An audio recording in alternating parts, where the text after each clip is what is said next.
Being lead designer at Lionhead's actually an interesting job because we have one of the industry design luminaries working here in Peter Molyneux. So I work very closely with Peter to define the game vision, and then I work specifically day to day on the team trying to bring those pillars and that vision to reality. And along the way I work pretty much several times a week with Peter reviewing the game, talking about the game, and trying to execute on both what we want to do and what he is encouraging us to do. You're still going to be a hero. You're still going to have swords, you're still going to have guns, you're still going to have magic.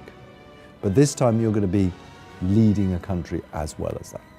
We're not going to make it easy for you though. There are going to be challenges in your rule. Like many of us have seen, the leaders that we elect in today's world often age badly in the first couple of weeks when they realise the enormity of the problem that they're taking on. We have always been a game that tries to be fairly accessible and something that hits a broader audience. So with Fable 3, what we're doing is keeping that foremost when we're thinking about building it. But those that are long-term Fable fans won't be disappointed. Everything that they've loved about the Fable franchise will still be there. A role-playing game is all about, this is me playing the role of a hero and a king or a queen. It's really about not getting rid of every element of an RPG, but certainly making it something that people who aren't interested in that side of things will still enjoy.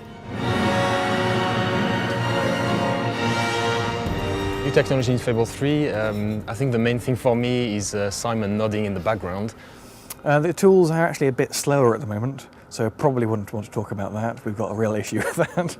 Move on.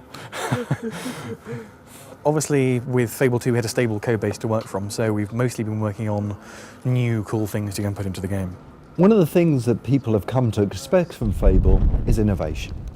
And in Fable 3, we've really pushed the boat out. We've totally looked at the morph system, thrown it all away and started again. And the first thing that we've got is something called extreme morphs. Now, these extreme morphs are on an expression. So you're walking along and someone just upsets you. You can press this expression and out of your back appears these huge angel wings. A shaft of light comes down and shines on you. Everyone around you steps back and, oh my goodness, there you're showing your true character off. Aggressive, smile, stern. We've got hot syncing in the tools now, so all the artists can edit a texture and pop it into the game immediately just by hitting a button, and it never fails, obviously. Can I redo that bit? Never works. Never works. That's a Freudian slip. There's another thing which I think we could use for morphing, which is really interesting, which I've never seen before. And that is the weapon that you use. Why not have weapons change as you use them, that adapt themselves visually to your combat style and to your alignment? So imagine, how do you make the evil sword of ages? You make it by using it in an evil way. And as you use it, as you kill innocent victims, so you will see it glow and drip with blood all the time.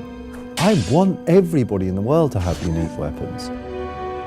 As we teach you our new way of doing weapon customization, we need to think about how we teach that to the player, making sure that every facet of it makes sense, is clear, is understandable, isn't too complicated, but is deep enough, and all of that is very hard, very challenging, but it's also very fun.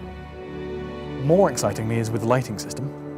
In Fable 2, I think, to generate the lighting for all the levels took a bank of 6 very, very powerful machines, 7 days to generate all the lighting for everything. Today we've got a bank of 1 machine which generates all the levels in 5 hours, which is a lot better.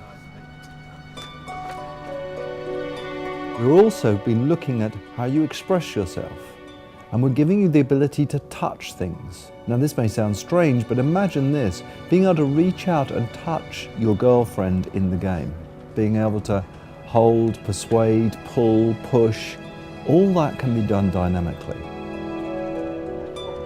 There is a fantastic amount of fighting and great combat and a really swift, pacey storyline, which is really engaging and really snappy. Fable 3 is going to be a damn good adventure.